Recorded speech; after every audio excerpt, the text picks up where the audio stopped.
છે આપણી જે જોગિંગ છે એનું પહેલું સ્ટેપ કરી રહ્યા છે. અહીંયા જોવાનું છે આપણે. તમે પણ બધાએ યોગ સમર કેમ્પની અંદર દરેકે આ જોગિંગ કરેલું છે. એનું બીજું સ્ટેપ છે.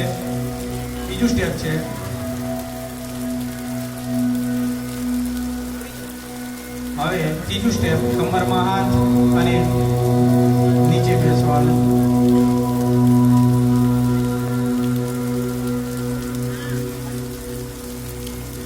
હવે ચોથું સ્ટેપ છે, એક પગ દ્વારા એક પગને છાતી સુધી લઈ જવાનું, જમ્પ આપીને.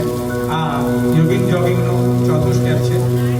હવે પાંચમું સ્ટેપ લેશે પગ નીચેથી 2 ફૂટ સુધી પહોળા, અને પહેલે જમણી બાજુ બેસે છે અને ડાબી બાજુ બેસે છે. દરેકે પોતાની ક્ષમતા પ્રમાણે કરવાનું. જ્યારે આપણે નવી હોય ત્યારે શીખતા હોઈએ. આ પાંચમું સ્ટેપ છે. હવે એ જ ડાબી બાજુ અને જમણી બાજુ કમર ઉપર હાથ રાખી અને છઠ્ઠું સ્ટેપ છે